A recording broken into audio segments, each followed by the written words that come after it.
자, 반갑습니다. 배동찬 교수의 맛있는 돈 이야기 배동찬입니다. 자, 여러분 반갑습니다. 집값 반값 만들겠다. 참 무서운 기사가 나왔죠. 그래요. 집값 반토막 더 떨어져야 한다. 집값 하락을 밀어붙이는 윤정부라는 기사인데, 어떻게 보면 참 굉장히 무서운 이야기죠. 이 기사를 보면 추경호 경제부총리는요, 점진적으로 집값은 하향 안정화될 것이다. 따라서 집값은 10% 정도 떨어뜨려야 된다라고 이야기를 했고요. 원희룡 국토부 장관은요, 급등기 이전 반값으로 가도 우리나라 경제 충격 없다. 그래요. 집값이 50% 폭락을 다 하면 우리나라 경제 충격이 없을까요? 그래. 어떻게 보면 극과 극의 논리라고 봐야 되겠죠. 추경호 경제부총리 같은 경우에는 비정상적인 가격 급등도 하루아침에 폭락을 해서 가격이 정상화가 되었다. 즉 40%, 50% 떨어져서 이제 3년 전 가격, 4년 전 가격으로 돌아갔다 라고 할 경우, 하루아침에 이처럼 가격이 급락, 폭락할 경우에는 걷잡을 수 없는 시장 붕괴 현상이 올 수 있다는 거죠. 따라서 부동산 가격은요, 점진적 하락, 10% 정도의 하락이 중요하다라고 말을 하였죠. 이에 반해서 원희룡 국토부 장관의 50% 하락은 소득 대비 집값, 이거 우리는 PIR이라고 그러죠. 그래서 소득 대비 집값을 따지면 서울이 18배라는 거예요. 그런데 이러한 PIR은 금융위기 전에는 8배고 금융위기 이후에는 10배라는 거죠. 따라서 현재 서울의 집값은 PIR 18배는 50% 정도, 그렇죠?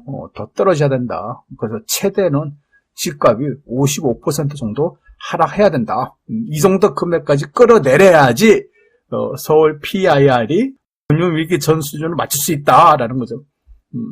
그리고 이 정도로 집값이 내려도 금융위기 등은 다가오지 않는다. 까지 말하였는데, 정말 현재 정부의 경제부총리와 국토부 장관이라는 부동산 실세 장관들의 이야기인데, 정말 여러분, 논리가 극과 극이지 않습니까? 그리고 어떻게 보면 경제 관료의 이미지성 이야기와 대중 인기로 먹고 사는 정치인 이미지성 이야기로 차이가 확연히 드러난다라고 말씀드릴 수 있겠죠. 그렇다면 여러분 입장에서 집값은 어느 정도까지 떨어질까요? 10%까지 떨어질까요? 아니면 50%까지 떨어질까요? 그래. 이것 또한 입장 차이가 있겠죠. 무주택자 분들 입장이라면 50% 이상 폭락해야 된다라고 생각하시겠죠. 또 물론 이 중에서는 50% 집값 폭락도 만족 못 하시는 분도 계실 거예요. 최소한 60% 떨어져야 된다. 70% 떨어져야 된다. 추석 보너스로 90%까지 떨어져야 된다. 그래요. 생각은 자유죠. 그리고 유주택자의 입장, 또한 다주택자 입장이라면 50% 폭락은 무슨 얼어 죽을 50% 폭락이야. 외환위기, 금융위기 때도 40% 정도 떨어졌는데 무슨 50% 폭락, 말도 안 된다라고 생각하시는 분도 계실 것 같고요. 그리고 내심으로는 조정기가 꼭 필요하다면 지금처럼 금리 초인상으로 인하여 부득이 집값이 다소 안정화되려고 한다면 많이 잡아줘서 한 10% 정도? 그렇죠? 이 정도로 이제 생각을 하겠죠. 물론 더 많이 잡아준다면 한 15% 정도의 하락. 그러면 10억짜리 아파트가 한 8억 5천 선. 이 정도로 많이 잡아주면 한 그 정도 선으로 생각들을 하실 거예요. 이처럼 본인이 주택을 가지고 있느냐, 또한 본인이 주택이 없느냐, 이러한 입장 차이에 따라서 집값에 대한 인식이 달라진다는 거예요. 마치 경제부총리의 말과 국토부 장관의 말이 완전히 다르듯이 말입니다. 자, 그렇다면 제가 보는 점에서 과연 집값은 몇 %까지 하락할까요? 저희 생각을 간단하게 압축을 해서 말씀드리면 저는 약 15%에서 20% 정도의 집값 하락을 예상을 해본다는 얘기입니다. 그러한 이유로는 집값 상승 시기가 있었죠. 노무현 정부 때인데요.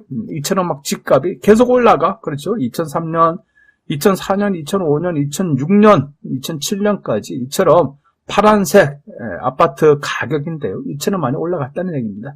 이처럼 부동산 가격이 막 급등을 하니까 정부는 양도세, LTV 규제 강화, 주택거래 신고제 도입, 9일 대책으로 민간택지 분양가 상한제 등을 시행하였다는 겁니다. 그리고 집값 하락하는 시기 이명박 정부 때인데요. 이처럼 금융위기가 터지자마자 집값이 급락하지 않습니까? 그렇죠. 그러다 보니까 이제 정부는 11.3 부동산 대책, 재건축 용적률 완화, 강남 상구를 제외한 투기지역, 투기가열지구를 해제하였다는 겁니다. 등등의 이처럼 부동산 규제 완화 정책을 펴냈다는 겁니다. 따라서 집값 50% 하락 등등의 이야기는요, 어떻게 보면 그냥 무주택자 달래기용, 민심 달래기용 이야기, 이럴 이야기가 될 가능성이 많아 보이겠죠. 여기에 현 정부 들어서 종합부동산세 완화, 양도소득세, 다주택자 중과세 일시적 해제, 규제 지역들 해제하고 있고 생애 최초 대출 완화 등등 친부동산 정책들을 연일 쏟아내고 있지 않습니까? 이런 의미에서 정부의 솔직한 입장은 집값 약 10% 하락 정도, 이 정도 선이면 괜찮겠다라고 생각하고, 집값이 만약 20% 가까이 전국적으로 다 떨어진다면 정부 차원에서 집값 반등의 소스 제공, 즉 규제 완화 대책을 또 막 쏟아낼 그런 가능성이 많아 보인다는 얘기입니다. 그리고 한국은행의 소비자 물가지수를 한번 살펴보면 소비자 물가지수가 108.6으로 해서 플러스 5.7인데요. 그렇죠. 소비자 물가지수 여러분 아시다시피 얼마나 많이 올랐습니까? 계란 가격, 신용유 가격, 심지어 애들 먹는 과자 가격, 그렇죠? 또 추석을 앞두고 있어서 사과나 배, 채소, 과일, 대한민국에 안 오른 가격이 없지 않습니까? 다 올랐지 않습니까? 그래요. 이처럼 소비자 물가 지수가 급등하고 있고요. 또한 생산자 물가 지수까지 120.47로 플러스 9.2나 상승하였다는 거죠. 정말 엄청나게 올라가고 있다. 이렇게 말씀드릴 수 있을 것 같아요. 이처럼 소비자 물가 지수, 생산자 물가 지수가 급등하고 있는데 집값은 50% 떨어진다? 그래요. 이 부분에 대해서는 좀 의구심을 한번 가져볼 만하죠. 따라서 제가 생각하는 점에서는 요번 금리 인상에 따른 집값 하락은요, 평균 15%에서 20% 선, 요 정도 선에서 이제 집값 하락이 멈출 수도 있다라고 말씀드릴 수 있을 것 같아요. 따라서 현재 서울 강남의 40억짜리 아파트가 10억 떨어지고요, 26억짜리 아파트가 20억 정도에서 거래되는 것은 급매물 중에 급매물, 그리고 층수에 따라서 저층 아파트 위주니까 이 정도로 싸게 내놨다, 또 싸게 거래됐다라고 이렇게 생각할 수 있을 것 같고요. 또한 이제 부득이 꼭 팔아야 되는 매물들 있지 않습니까? 어떤 경우든 팔아야 돼. 이런 급매물이 지금 아파트가 안 팔리니까 가격 호가 이렇게 낮춰가지고 내놓는다라고 말씀드릴 수 있겠죠. 물론 차후에 금리 인상의 폭, 또다시 국내 기준금리가 빅스텝을 계속 밟아. 그리고 금리를 내년 중반대까지 계속 올려. 이런 식으로 된다면 집값 하락의 폭이 20% 이상, 그렇죠? 이럴 수도 있겠죠. 따라서 집주인들 입장에서는 참 불편한 추석이 될 것 같아요. 이상까지 배종찬 교수의 맛있는 도움 이야기였습니다. 감사합니다.